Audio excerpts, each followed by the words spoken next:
Hello guys, welcome back to the channel. आप सभी का फिर से स्वागत है डी कॉमर्स में। दोस्तों, आज के इस वीडियो में मैं आपके साथ बात करने वाला हूं चैप्टर नंबर 3 के लॉन्ग क्वेश्चंस के बारे में। दोस्तों, यहां पर खाली 5 ही क्वेश्चंस है लॉन्ग क्वेश्चंस में, और आज इस वीडियो में हम इन क्वेश्चंस को कवर करेंगे और मैं आपको एक्सप्लेन करूंगा हर एक क्वेश्चन को डिटेल में, इन डेप्थ में, और जानेंगे कि क्या ये चैप्टर हमें सिखाना चाहता है। दोस्तों, मेरा नाम है दीपक, आप देख रहे हो डी कॉमर्स। चलिए फटाफट से वीडियो स्टार्ट करते हैं। दोस्तों, वीडियो स्टार्ट करने से पहले एक बात बता दूं, अगर आप मेरे चैनल पे नए हो तो डेफिनेटली यहाँ पर सब्सक्राइब कर लीजिएगा, क्योंकि मैं ऐसी वीडियोस और भी लेकर आने वाला हूँ जहाँ पर अकाउंट्स की क्लासेस भी कवर होगी। इसके अलावा दोस्तों, अगर आपको ये वीडियो देखने के बाद अच्छा लगे तो लाइक करना मत भूलिएगा और कमेंट में अपने थॉट शेयर करना तो बिल्कुल मत भूलिएगा। चलिए दोस्तों, सबसे पहले बात करते हैं यहाँ पे लॉन्ग क्वेश्चंस के बारे में, चैप्टर नंबर 3 के बारे में, private, public and global enterprises. अब सबसे पहले आप तो जानते हो, जिन्होंने मेरे पहले वीडियोस देखे होंगे, कि मैं सबसे पहले चैप्टर का नाम एक्सप्लेन करता हूँ। तो यहाँ पर private, public and global enterprises का क्या मतलब। प्राइवेट और पब्लिक का मतलब तो मैंने शॉर्ट आंसर टाइप क्वेश्चंस में बहुत डिटेल में समझाया था। इसके पहले वाले वीडियो में आप जाके देख सकते हो, जहां पर गवर्नमेंट में 51% शेयर्स वाला जो है मैंने आपको बताया था। प्राइवेट में जो है कंप्लीट प्राइवेट होता है, एक ग्रुप होता है जिसमें शेयर्स ट्रांसफर नहीं हो सकते, वो भी मैंने आपको बताया था। और ग्लोबल एंटरप्राइज के बारे में क्या होता है कि ग्लोबल एंटरप्राइज में पूरे वर्ल्ड की जो एंटरप्राइज है ना, वो कवर होती है। यानी कि कोई ऐसी कंपनी जो पूरे वर्ल्ड को कवर कर रही है, for example Apple, for example Audi, for example BMW. तो ये जो कंपनीज है ये पूरे वर्ल्ड में काम करती है, इसलिए इनको बोलते हैं ग्लोबल एंटरप्राइजेस। दोस्तों, ये चैप्टर का नाम है सिंपल। अब यहाँ पर इस चैप्टर में आपको ज्यादा कुछ देखने को नहीं मिलेगा। यहाँ पर सोशल रिफॉर्म्स के बारे में बात की गई है 1991 में जो आए थे। इसके अलावा यहाँ पर थोड़ी बहुत बात की गई है ग्लोबल एंटरप्राइजेस के बारे में, पब्लिक प्राइवेट पार्टनरशिप के बारे में और जॉइंट वेंचर के बारे में। तो चलिए सबसे पहले डिस्कस करते हैं क्वेश्चन नंबर 1 के साथ, जो कि है describe the industrial policy 1991।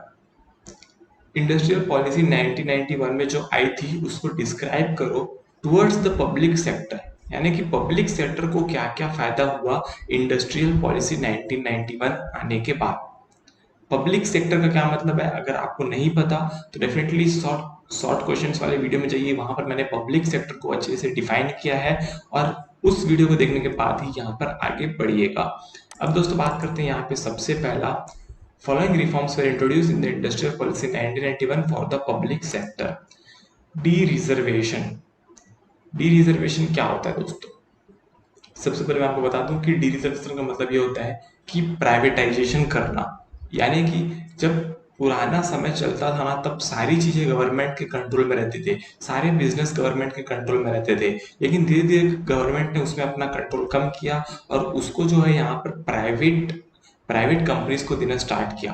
Private companies यानी कि ऐसी कंपनीज जो गवर्नमेंट नहीं है, जहाँ पर गवर्नमेंट का इन्वॉल्वमेंट नहीं है, ऐसी कंपनीज को जो है वर्क अलॉट करना स्टार्ट किया, जिससे क्या हुआ कि क्वालिटी इंप्रूव हुई और साथ साथ सर्विस भी इंप्रूव हुई। तो सबसे पहले बात करेंगे डी रिजर्वेशन की। डी रिजर्वेशन यानी कि प्राइवेटाइजेशन। प्राइवेटाइजेशन यानी कि गवर्नमेंट कंपनीज जो है उन्होंने प्राइवेट कंपनीज को छूट दिया कुछ कुछ सेक्टर में। Only 8 industry were reserve for the public sector which included arms and ammunition. अब 1991 की बात करें तो 8 इंडस्ट्री ऐसी थी जिसमें खाली पब्लिक सेक्टर ही काम कर सकता है, यहाँ पर प्राइवेट सेक्टर काम नहीं कर सकता। क्यों नहीं कर सकता, ये आप इंडस्ट्री का नाम देखकर समझ जाएंगे। सबसे पहली इंडस्ट्री आर्म्स एंड एम्युनिशन, यानी कि बंदूक बनाना, उसकी गोलियां बनाना, ये सब काम अगर गवर्नमेंट किसी प्राइवेट कंपनी को दे दे तो क्या होगा आप सोचिए। अगर प्राइवेट कंपनी से कोई भी स्टॉक चोरी हो जाएगा तो तहलका मच जाएगा, तहलका। इसीलिए यहाँ पर आर्म्स एंड एमुनिशन को जो है सबसे पहले खाली पब्लिक सेक्टर के लिए रखा गया था। डिफेंस, इंडिया की डिफेंस को आप प्राइवेट सेक्टर में नहीं दे सकते, क्योंकि प्राइवेट सेक्टर में बहुत सारी फॉरेन कंपनीज भी होती है। अगर वो इंडिया के डिफेंस सिस्टम का डेटा लीक कर दे तो इंडिया को बहुत ज्यादा नुकसान हो सकता है। इसीलिए डिफेंस को भी यहाँ पर खाली पब्लिक सेक्टर के लिए रखा गया था। इसके बाद बात करता हूँ एटॉमिक एनर्जी, यानी कि nuclear energy, mining and railways. दोस्तों यहाँ पर ये जितने भी चीजें दी गई है, इसमें अगर किसी में प्राइवेटाइजेशन आएगा तो वो होगा डेफिनेटली रेलवेज, क्योंकि रेलवेज में प्राइवेटाइजेशन प्राइवेटाइजेशन की बहुत ज्यादा जरूरत है, डी रिजर्वेशन की बहुत ज्यादा जरूरत है। तो इन फ्यूचर हो सकता है कि आपको रेलवेज में प्राइवेट सेक्टर देखने को मिले। All other sectors were open for the private sector to participate in, यानी कि ये जो मैंने आपको नाम बताए इनको छोड़कर बाकी सभी लोगों को 1991 में प्राइवेट कंपनीज बना सकते थे, बाकी किसी भी चीज के लिए इन चीजों को छोड़कर। तो इंडस्ट्रियल पॉलिसी 1991 में पहला फायदा ये हुआ कि डी रिजर्वेशन हो गया, यानी कि प्राइवेटाइजेशन हो गया। इसके बाद दूसरा क्या फायदा हुआ, disinvestment of public sector enterprise. Disinvestment का क्या मतलब है कि गवर्नमेंट अगर किसी कंपनी का कंप्लीटली 100% ओन करता है, ठीक है, और उस कंपनी में मान के चलो 10,000 करोड़ रुपए गवर्नमेंट के लगे हैं, अब गवर्नमेंट को पैसे की जरूरत है, तो गवर्नमेंट क्या करेगी, वहां पर 51% शेयर अपना रखेगी और बाकी 49% जो शेयर्स है वो पब्लिक को बेच देगी और उससे पैसा ले लेगी, और उसको बोलते हैं disinvestment of public sector. समझ में आया आपको ऐसा क्यों किया जाता है? ऐसा इसलिए किया जाता है क्योंकि जो वो पैसा पब्लिक से लेगी ना, उस पैसे को वो कहीं और यूज करेगी, किसी और कंपनी को क्रिएट करने के लिए यूज करेगी। तो ये देखो यहाँ पर ये इंडस्ट्रियल पॉलिसी में फायदा हुआ कि पब्लिक सेक्टर एंटरप्राइज जो है अब डिस इन्वेस्टमेंट करने का ऑप्शन मिल गया। This process involve the selling a portion of equity, जैसा कि मैंने आपको बताया, और controlling stock to general public और प्राइवेट सेक्टर। किसको बेचेंगे, जनरल पब्लिक को और प्राइवेट सेक्टर को। The motive behind such decision was to encourage participation of private enterprise and general public for ownership of the public enterprise. अब अगर मान के चलो प्राइवेटाइजेशन की तरफ बढ़ना है तो क्या करना पड़ेगा, तो प्राइवेट कंपनीज को ऐसा मौका देना पड़ेगा कि वो जो है पब्लिक कंपनी में इन्वेस्ट करे। तो ऐसा मौका कैसे देते हैं, डिस इन्वेस्टमेंट करके देते हैं। तो यहाँ पर ये भी जो है इंडस्ट्रियल पॉलिसी का बेनिफिट है। इसके बाद बात करूं तो policy to deal with sick units. Sick units का क्या मतलब होता है, सिक यूनिट्स का मतलब होता है कि ऐसी कंपनीज जो कि मरने के कगार पर आ गई है। अब मरने के कगार पर का क्या मतलब है, ऐसी कंपनी जो इंसॉल्वेंट होने वाली है, जो दिवालिया घोषित होने वाली है, जिसकी लायबिलिटीज बहुत ज्यादा है लेकिन एसेट्स बहुत कम है, तो वो अपनी लायबिलिटी को पे ऑफ नहीं कर पा रही है, ऐसी कंपनीज को बोलते हैं सिक यूनिट्स। सिक यूनिट्स यानी कि कच्ची कंपनीज, कच्ची कंपनीज यानी कि जो लॉस मेकिंग है बहुत ज्यादा और जो मार्केट में बियर नहीं कर पा रही है, ऐसे कंपनीज को बोलते हैं सिक यूनिट्स। अब ऐसे कंपनी को बचाने के लिए यहाँ पर पॉलिसी ला गई, जिससे कि क्या हो कि अब देखो दोस्तों होता क्या है कि अगर ऐसी कंपनीज है जो बहुत सारे लोगों को एम्प्लॉयमेंट दे रही है, बहुत सारे लोगों को, और अचानक से उस कंपनी को लॉस होने लग गया और उस कंपनी ने डिसीजन लिया कि हम कंपनी को बंद कर देंगे, ठीक है। अब इससे होगा क्या कि गवर्नमेंट ये दिखेगी कि भाई कंपनी तो बंद कर रहे हो लेकिन इससे नुकसान जो है इंडियन इकोनॉमी का हो रहा है। कैसे, बहुत सारे लोग अनएम्प्लॉयड हो जाएंगे जो इस कंपनी में काम करते थे। इसीलिए गवर्नमेंट चाहती है कि कोई भी कंपनी बंद ना हो, तो इसीलिए ये पॉलिसी लाई गई सिक यूनिट्स को बचाने के लिए। This policy dealt with restructuring और closing of the sick public sector unit. अब रिस्ट्रक्चरिंग का क्या मतलब होता है, रिस्ट्रक्चरिंग का मतलब होता है कि अब क्या होगा कि जैसे कि कंपनी फॉर एग्जांपल तो कंपनी की लायबिलिटी ज्यादा हो गई, एसेट कम हो गई। अब इसको रीस्ट्रक्चर कैसे करेंगे, रीस्ट्रक्चर ऐसे करेंगे कि क्रेडिटर्स को बुलाएंगे, क्रेडिटर्स यानी कि जिसको पैसा देना है उनको बुलाएंगे, उनको बोलेंगे भाई आपको आपको जैसे मेरे को 100 रुपए देना था पहले, लेकिन अब हो रहा क्या है कि हमारी कंपनी तो लॉस में चली गई, तो अब हमारे पास दो ऑप्शन है, या तो रिस्ट्रक्चर करो या तो कंपनी बंद कर दो। लेकिन कंपनी बंद हम नहीं कर सकते क्योंकि इससे बहुत सारे लोग अनएम्प्लॉयड हो जाएंगे। तो हम क्या करेंगे, रिस्ट्रक्चर करेंगे, यानी कि हम आपको कम पैसा देंगे। पहले आपको 100 रुपए देना था, अब उस 100 के बदले हम आपको 50 या 75 या जिस हिसाब से रिस्ट्रक्चरिंग डिसाइड होगी उस हिसाब से पैसे देंगे, ठीक है। तो ऐसे होती है रिस्ट्रक्चरिंग, यानी कि जितने लोगों को भी पैसा देना है सबका पार्ट पार्ट करके हम उसको उस पैसे को कम कर देते हैं और पार्ट पार्ट पेमेंट खाली करते हैं। तो यहाँ पर होता है restructuring. For determining which unit should be restructured and which one to close down they were referred to the board of industrial and financial reconstruction.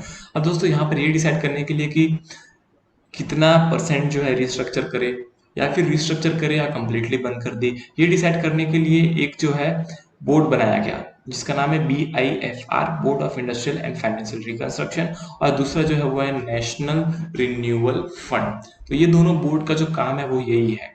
इसके बाद दोस्तों ये जो बोर्ड है ये क्रिएट किया गया गवर्नमेंट के द्वारा, और यहाँ पर जो है बहुत सारे लोगों को रखा गया, ऐसे लोगों को रखा गया जो कि सिक यूनिट को वापस रिकवरी मोड में लाए, और साथ ही साथ जो एम्प्लॉयज है जो वॉलंटरी रिटायरमेंट ले रहे हैं उनको कॉम्पेंसेशन प्रोवाइड करें।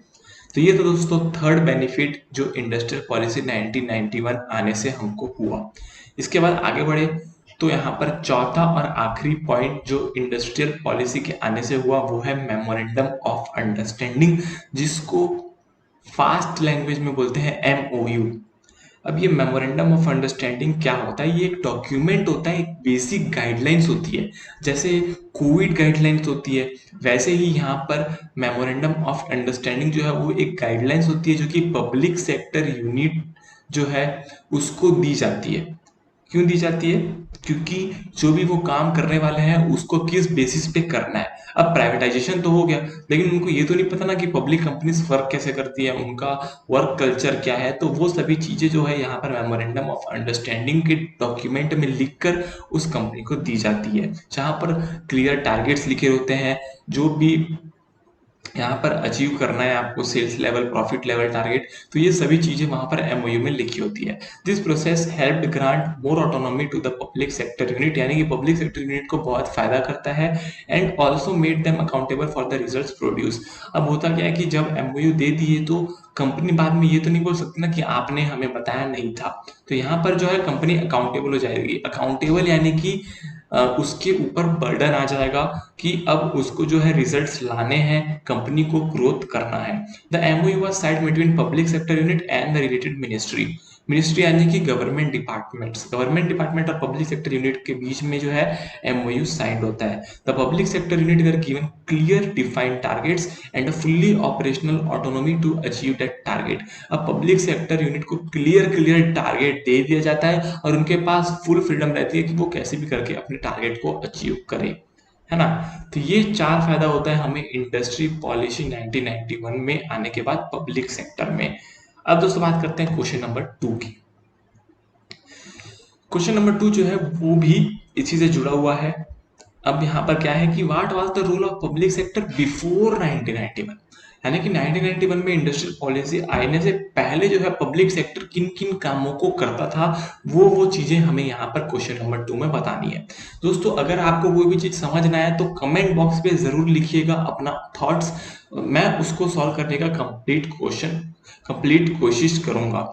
दोस्तों यहाँ पर सबसे पहले बात करूं अगर मैं, क्वेश्चन रीडिंग जो है वो बहुत ज्यादा इंपॉर्टेंट हो जाती है। जैसे कि यहाँ पर इस क्वेश्चन में एक वर्ड सबसे ज्यादा इंपॉर्टेंट है, वो है बिफोर 1991, और पिछले क्वेश्चन में था after 1991।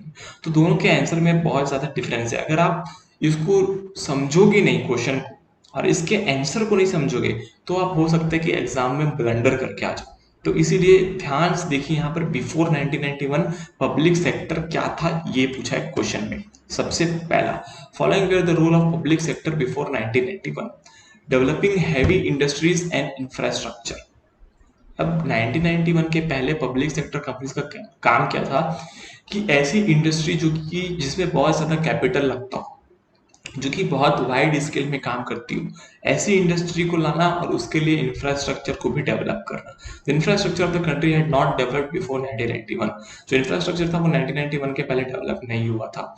There where less industry, बहुत कम इंडस्ट्री थे, and also lack of heavy industry, और हैवी इंडस्ट्री भी बहुत ज्यादा कम थे।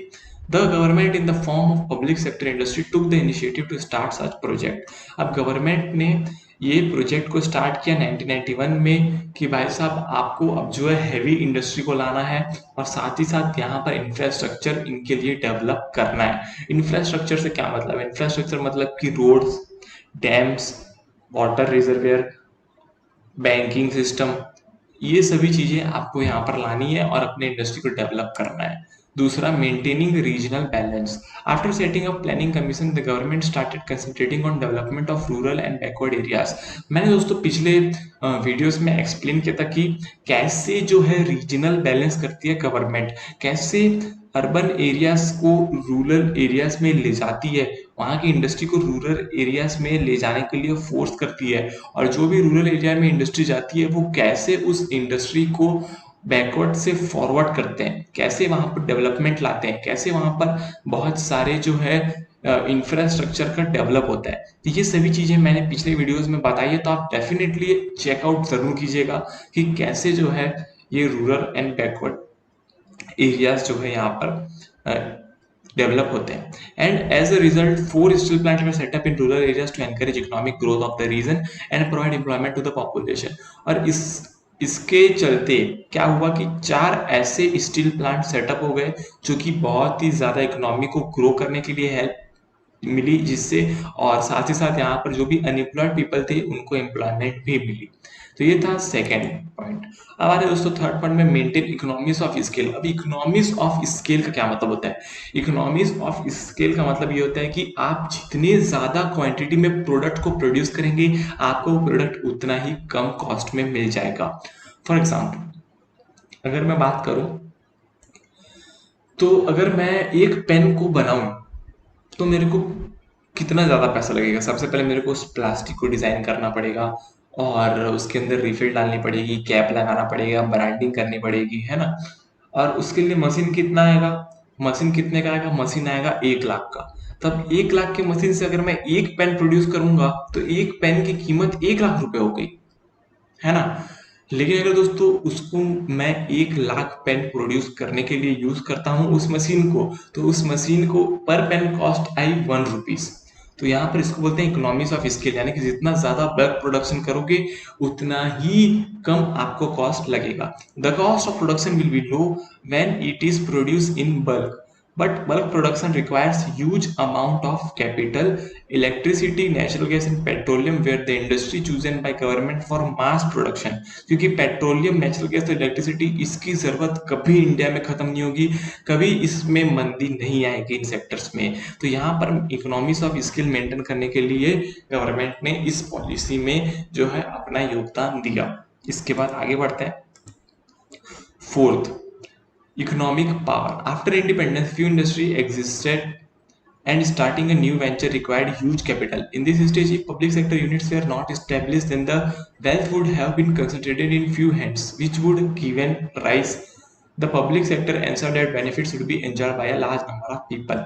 अब होता क्या है कि अगर जो है यहाँ पर पब्लिक सेक्टर यूनिट के पास पूरा पावर रहता, प्राइवेटाइजेशन नहीं किया गया होता, तो क्या होता? तो लोग प्राइवेट जॉब में जाना पसंद नहीं करते, क्योंकि पैसा तो पूरा पब्लिक सेक्टर के पास होता। तो लोग ज्यादा से ज्यादा पब्लिक कंपनीज में काम करना चाहते, और पब्लिक कंपनी में उतनी ज्यादा जगह नहीं थी काम करने की, इसीलिए दोस्तों वहां पर प्राइवेटाइजेशन लाया गया, क्योंकि लोग प्राइवेट कंपनी में भी काम करना चालू कर दे, तो जो भी पैसा है वो बराबर बराबर बढ़ जाए और बहुत ज्यादा लोगों के पास वो पैसा पहुंचे जो गवर्नमेंट पहुंचाना चाहती है। क्योंकि अगर देश के लोगों की गरीबी दूर होगी तभी देश की इकोनॉमी स्ट्रांग होगी। तो ये दोस्तों पॉइंट नंबर 4, इकोनॉमिक पावर। इसके बाद बात करता हूँ पॉइंट नंबर 5, सेल्फ रेलियंस। सेल्फ रेलियंस यानी कि अपने ऊपर भरोसा रखना, खुद से सब चीज कर लेना। Heavy machinery was required for a strong industrial base. अब कोई भी इंडस्ट्री में 2 टाइप की इंडस्ट्री होती है, पहली जो लेबर बेस्ड हो, दूसरी जो मशीन बेस्ड हो। तो यहाँ पर दोस्तों मशीन बेस्ड इंडस्ट्री की बात की गई है कि हर मशीन बेस्ड इंडस्ट्री में हैवी मशीनरी का यूज होता है। The government selected enterprises like STC helped in efforts of expansion and creation of heavy machinery and metal industry domestically।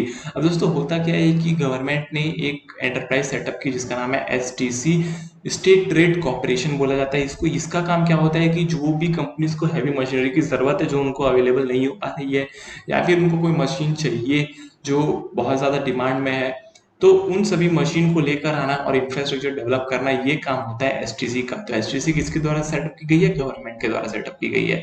तो ये बात ध्यान में रखनी चाहिए आपको। It drastically reduce the imports and created self reliance for the goods. अब दोस्तों होता क्या है कि जैसे जैसे इंडस्ट्री डेवलप होने लगी तो लोग इंपोर्ट कम करने लगे। अब लोग प्रोडक्ट इंपोर्ट नहीं करते थे, जो मशीन को इंपोर्ट कर लेते थे डायरेक्ट। मशीन को इंपोर्ट करने के बाद उस मशीन से इंडिया में प्रोडक्ट बना के बेचते थे। तो इससे क्या होता था? इंडियन रॉ मटेरियल यूज होता था, पहली बात। दूसरी, इंडिया के लोगों को एम्प्लॉयमेंट मिलता था। तीसरी, जो मेड इन इंडिया प्रोडक्ट्स है उनको बढ़ावा मिलता था। तो ये दोस्तों यहाँ पर सेल्फ रिलायंस। तो ये दोस्तों 5 पॉइंट डेफिनेटली यहाँ पर आपको ध्यान में रखने चाहिए। अब आता है क्वेश्चन नंबर 3 में Can the public sector companies compete with the private sector in terms of profit and efficiency? Give reason for your answer. क्या पब्लिक सेक्टर कंपनी प्रॉफिट और एफिशिएंसी यानी कि ज्यादा प्रॉफिट कमाने में और एफिशिएंटली काम करने में प्राइवेट सेक्टर को टक्कर दे सकती है? The answer is no.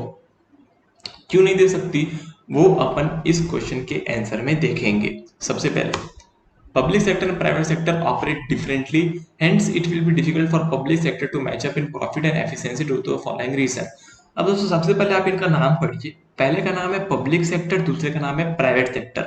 Public sector क्या करता है? सोशल वेलफेयर के लिए काम करता है, पब्लिक के वेलफेयर के लिए काम करता है। लेकिन प्राइवेट सेक्टर क्या करता है? Private sector profit making companies होती है जो कि प्रॉफिट कमाने की कोशिश करती है। तो दोनों का मोटिव यहाँ पर अलग अलग है, इसीलिए यहाँ पर पब्लिक सेक्टर जो है वो प्राइवेट सेक्टर को टक्कर नहीं दे सकता प्रॉफिट कमाने में। अब सबसे पहले आते हैं हम पहले पॉइंट में। Public sector operate for social welfare whereas private sector operate for profit maximisation, hence it will be tough to compete। ये पॉइंट तो मैंने आपको ऐसे ही एक्सप्लेन कर दिया। दूसरा, as the ownership rest with the government many of the decision will be taken based on political consideration instead of getting more profit. अब होता क्या है कि अगर प्राइवेट कंपनी है तो उसका ओनर एक ही होगा, उसके ओनर का माइंडसेट एक होगा, उसका ओनर जो है उसी माइंडसेट से उस बिजनेस को कैरी ऑन करेगा, उसकी ग्रोथ करेगा और प्रॉफिट कमाएगा। लेकिन दोस्तों अगर प्राइवेट एंटरप्राइजेस है और गवर्नमेंट उसको कंट्रोल करती है तो गवर्नमेंट भी तो चेंज होती रहती है। तो जैसे जैसे गवर्नमेंट चेंज होती रहेगी वैसे वैसे यहाँ पर प्रॉब्लम्स आती जाएगी इस कंपनीज को कंटिन्यू करने में। क्यों? क्योंकि पहले वाली गवर्नमेंट को पता था कि इस कंपनी को कैसे चलाना है, लेकिन जो नया गवर्नमेंट आएगी उसको फिर से सीखना पड़ेगा कि इस कंपनी को कैसे चलाना है। तो इसीलिए यहाँ पर ज्यादा प्रॉफिट कमाना मुश्किल हो जाता है। तीसरा, employees are less efficient in public sector as there involves many rules and regulation while it is more performance oriented in private sector। दोस्तों एम्प्लॉय लेस एफिशिएंट क्यों होते हैं? आपने सुना होगा कि जिसको सरकारी नौकरी मिल जाती है उसकी शादी जल्दी हो जाती है, किसी किसी कास्ट में सरकारी नौकरी के बेस पे शादी तय करते हैं। तो कभी कभी बोलते हैं ना सरकारी नौकरी जो है वहां पर राम राज होता है। इसका क्या मतलब होता है? इसका मतलब ये होता है कि वहां के एम्प्लॉयज जो है एक बार नौकरी में चढ़ जाने के बाद अपना एफिशिएंसी से काम नहीं करते। अब गवर्नमेंट डिपार्टमेंट है, गवर्नमेंट भी ध्यान नहीं देती कि कौन कैसे काम कर रहा है, तो एम्प्लॉयज जो है वो काम चलाओ काम करते रहते हैं और अपना पैसा बनाते रहते हैं। तो इससे क्या है, कंपनी को लॉस होता है। लेकिन प्राइवेट सेक्टर में क्या होता है कि हर एम्प्लॉय के ऊपर बॉस की नजर रहती है कि भाई साहब वो कैसा काम कर रहा है, उसका परफॉर्मेंस कैसा है, और उसके परफॉर्मेंस के बेस पे उसकी सैलरी डिसाइड होती है। तो इसीलिए यहाँ पर प्राइवेट सेक्टर में जो है बहुत अच्छी एफिशिएंसी देखने को मिलती है। चौथा, प्राइवेट सेक्टर है slower to embrace new technology as public sector is a fast mover. अब कोई भी नई टेक्नोलॉजी आएगी तो प्राइवेट सेक्टर उसको लेने के लिए सोचता नहीं है, वो फटाक से उस चीज को खरीदेगा, फटाक से उसको इंप्लीमेंट करेगा और अपना प्रॉफिट बढ़ा लेगा। लेकिन वहीं पब्लिक सेक्टर में कितने सारे जो है प्रपोजल बनाए जाएंगे, हर मिनिस्ट्री से उसको पास कराया जाएगा, और जब तक वो पास होगा तब तक वो टेक्नोलॉजी ऑलरेडी मार्केट में आ चुकी होगी या फिर उसके ऊपर वाली टेक्नोलॉजी भी आ चुकी होगी। तो वहां पर दोस्तों ये जो है पब्लिक सेक्टर में डिसएडवांटेज रहता है, इसीलिए यहाँ पर प्रॉफिट ज्यादा नहीं कमा सकते। तो ये 4 पॉइंट था। क्वेश्चन नंबर 3 यहाँ पर हो चुका है कंप्लीट, बहुत ही ज्यादा इजी क्वेश्चन। अब दोस्तों यहाँ पर 2 क्वेश्चन बचे हैं। आप सबसे पहले जो है इस क्वेश्चन को पढ़ लीजिए।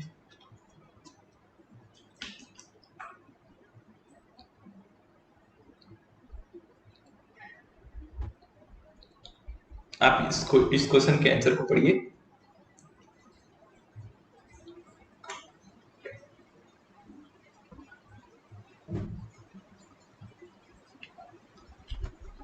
इसके बाद आते हैं क्वेश्चन नंबर 4 में। Why are global enterprises considered superior to other business organization?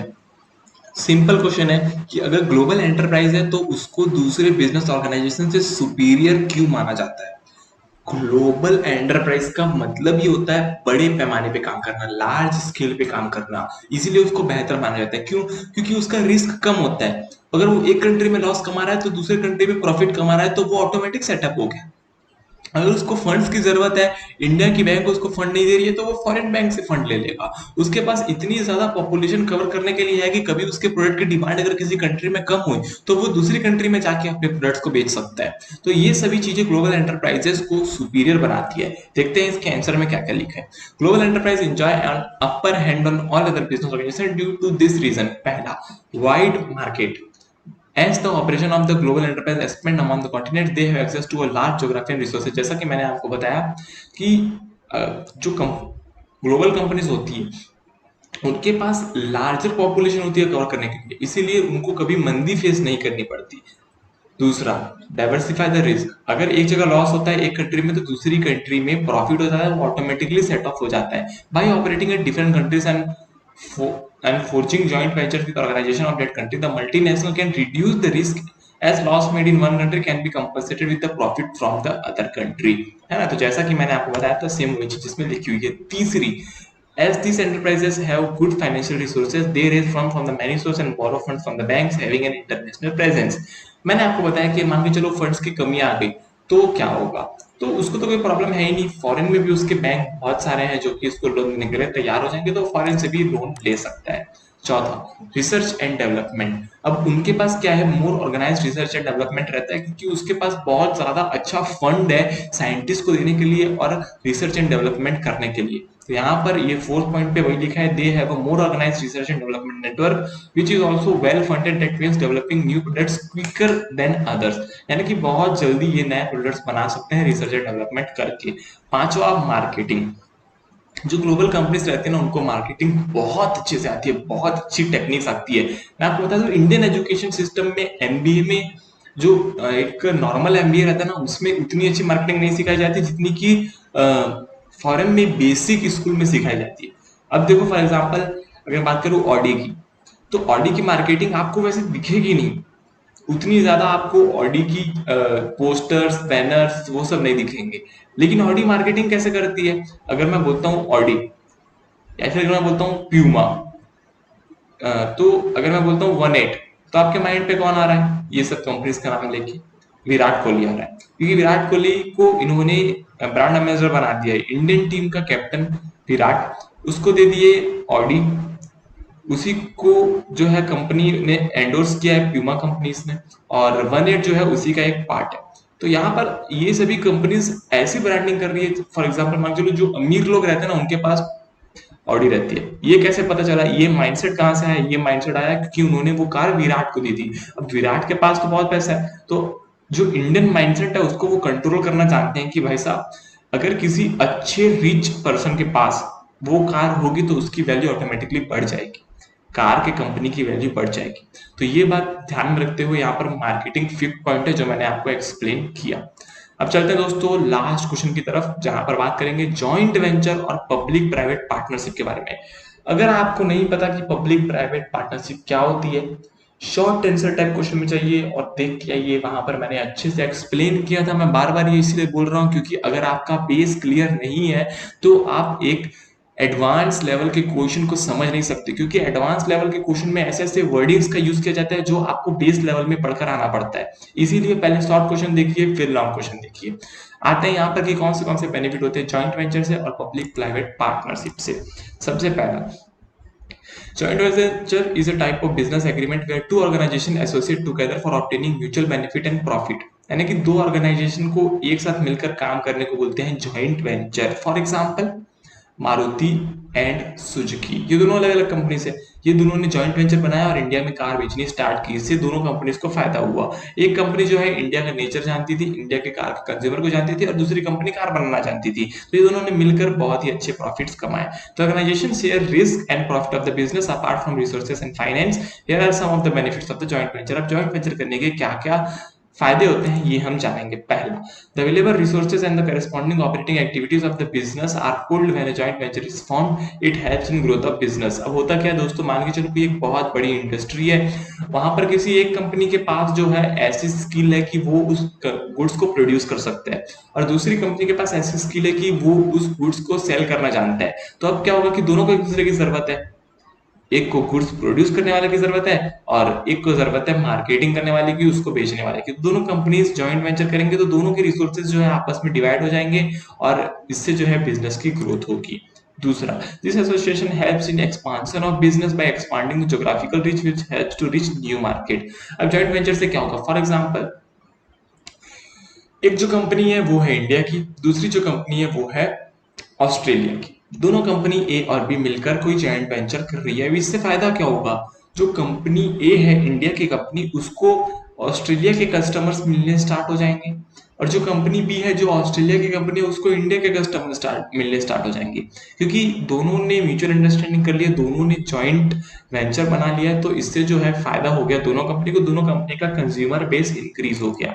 तीसरा, by forming a joint venture companies get access to latest technology with minimum investment. इसका क्या मतलब है?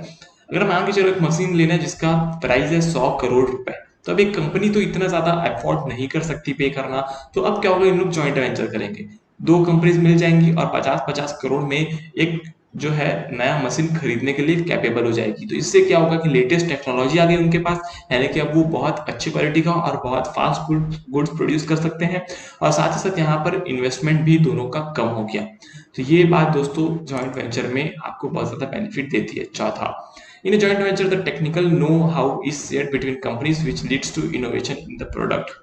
अब होता क्या है कि एक जन के पास ये स्किल रहती है कि उसको पता है कि भाई साहब ये प्रोडक्ट कैसे बनाना है, ठीक है, और दूसरे जो कंट्री के लोग हैं वहां पर एम्प्लॉयमेंट बहुत सस्ता है। फॉर एग्जांपल मैं बात करूं इंडिया की, तो इंडिया में एम्प्लॉयमेंट बहुत ज्यादा सस्ता है, और फॉरेन कंपनीज को चाहिए बहुत ज्यादा एम्प्लॉयज, क्योंकि उनके पास जो है एक ऐसी टेक्निक है जिससे वो गुड्स बना सकते हैं। अब वो क्या कि इनको जॉइंट वेंचर करना पड़ेगा, तो एक कंपनी को जो है लेबर मिल जाएंगे और दूसरी कंपनी को टेक्निकल नो हाउ मिल जाएगा। तो ये फायदा होता है जॉइंट वेंचर का कि आप मिल के काम कर सकते हो। The cost of production is reduce as raw materials are available in plenty.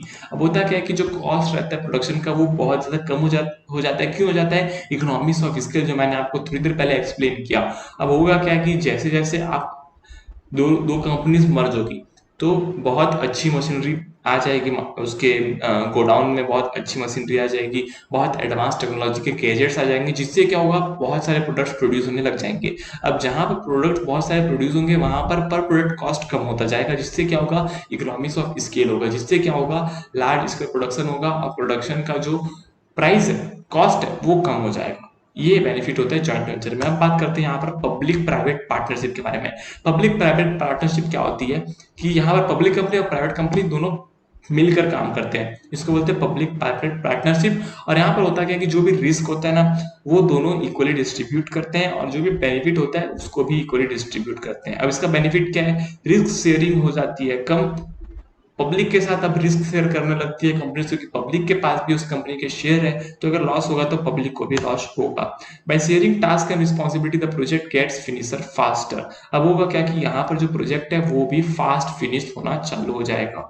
दोस्तों ये था कंप्लीट वीडियो। अगर आपको वीडियो अच्छा लगा हो तो लाइक कीजिएगा, शेयर कीजिएगा, सब्सक्राइब नहीं किया चैनल को तो चैनल को सब्सक्राइब कर दिए, क्योंकि हम ऐसे रोज वीडियोस आपके लिए लेके आते रहते हैं। साथ साथ दोस्तों अगर आपका कोई कमेंट हो, कोई डाउट हो, तो उसको कमेंट सेक्शन में जरूर लिख दीजिएगा। आज के लिए इतने दोस्तों, जय हिंद, वंदे मातरम।